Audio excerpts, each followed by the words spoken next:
Assalamualaikum warahmatullahi wabarakatuh. Perkenalkan, kami dari kelompok 6 dari program studi Sistem Informasi Fakultas Sains dan Teknologi Universitas Islam Nahdlatul Ulama Jepara. Perkenalkan, saya Ruli Gozali dengan NIM 241250000549. Perkenalkan, nama saya Anando Ferdistiawan dengan NIM 241250000547. Perkenalkan, nama saya Dimas Hoirul Rizky dengan NIM 241250000550. Pada kesempatan kali ini, kami akan membahas tugas yang telah diberikan oleh dosen mata kuliah Keamanan Sistem Informasi, yaitu Bapak Heru Saputro MKOM, dengan tema keamanan jaringan dan cloud security. Dalam video ini, kami akan menjelaskan konsep dasar keamanan, tentang lingkungan di cloud, serta penerapan keamanan pada layanan cloud yang umum digunakan pada saat ini.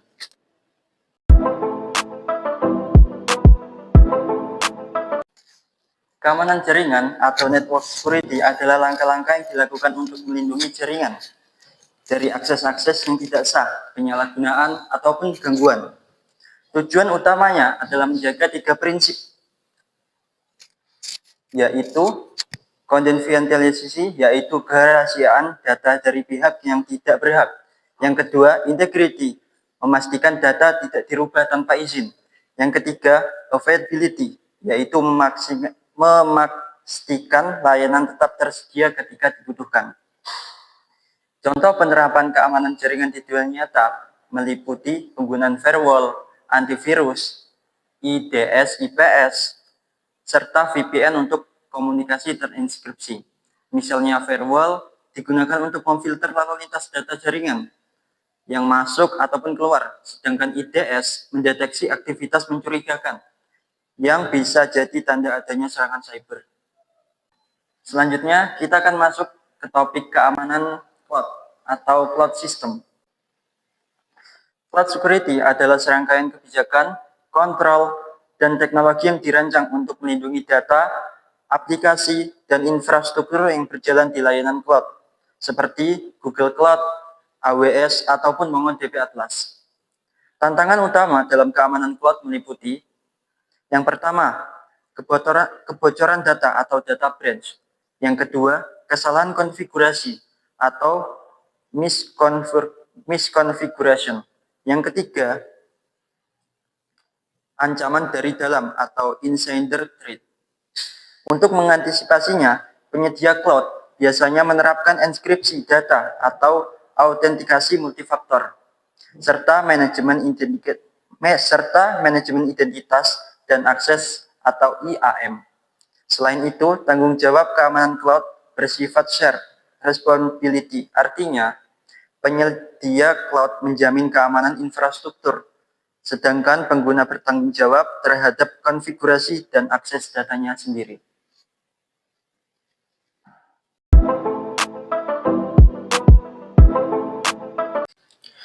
Pertama, kita bisa lihat ini adalah laman utama dari Windows Defender Firewall.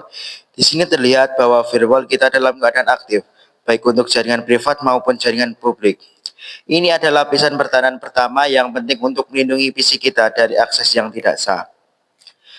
Untuk pengaturan yang lebih detail, kita akan masuk ke Advanced Setting. Di sinilah kita bisa membuat aturan yang lebih spesifik. Di panel kiri ada 3 bagian utama: inbound rules, outbound rules, dan connection security rules.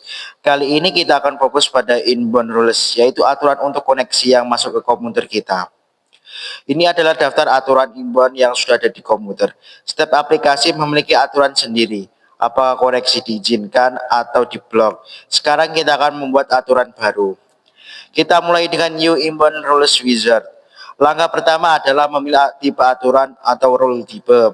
Ada beberapa pilihan seperti program untuk mengontrol koneksi program tertentu atau port untuk mengontrol koneksi pada port TCP atau UDP. Karena tujuan kita adalah memblokir port, maka kita pilih port lalu klik next. Langkah kedua adalah protokol dan port. Di sini kita harus menentukan apakah aturan ini berlaku untuk protokol TCP atau UDP. Dalam contoh ini kita memilih TCP, kemudian kita tentukan port mana yang akan diatur. Kita pilih spesifik local ports dan masukkan nomor port 27017. Sebagai informasi, ini adalah port default yang sering digunakan oleh database MongoDB. Selanjutnya langkah ketiga adalah tindakan action. Apa yang harus dilakukan firewall jika ada koneksi yang cocok dengan aturan ini? Kita punya 3 pilihan, mengizinkan koneksi, mengizinkan jika koneksi aman, atau memblokir koneksi. Sesuai tujuan kita pilih block the connection. Langkah keempat adalah profil. Aturan ini mau diterapkan di jenis jaringan yang mana? Ada 3 pilihan, domain, private, dan public.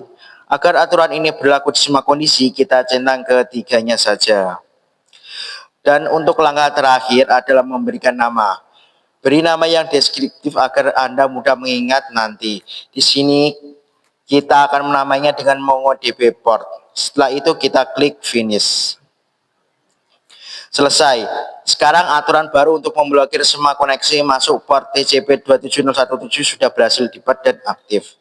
Dengan cara ini, Anda bisa mengamankan komputer Anda lebih jauh lagi dengan mengatur koneksi mana yang boleh masuk dan mana yang tidak.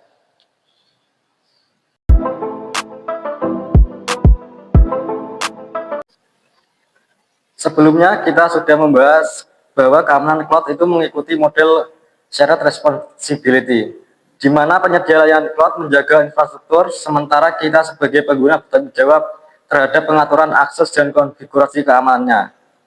Nah, salah satu bentuk pengaturan keamanan yang paling penting dalam database cloud adalah pengelolaan siapa saja yang boleh terhubung ke database tersebut. Di MongoDB Atlas, hal ini dilakukan melalui fitur yang disebut IP Access List. Ini adalah dashboard network access di MongoDB Atlas. Secara default, untuk melindungi database Anda, MongoDB Atlas memblokir koneksi dari semua alamat IP di internet.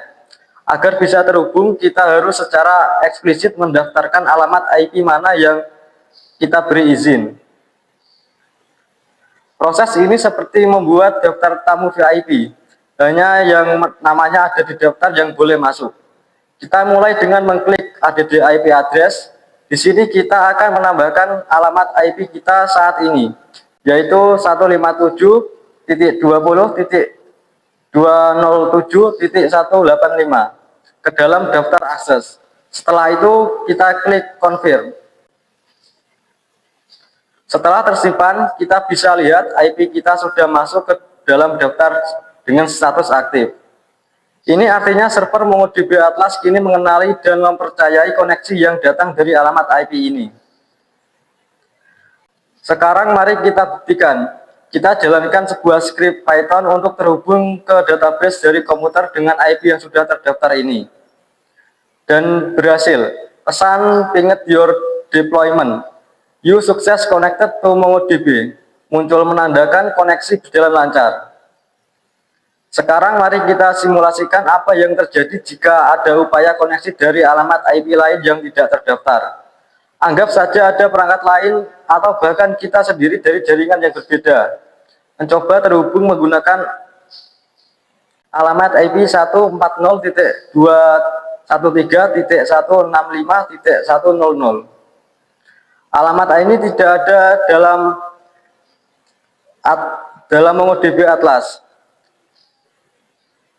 Dan hasilnya tepat seperti yang diharapkan, koneksi ditolak, kita mendapat pesan error seperti SSL, handshake, failed, dan timeout.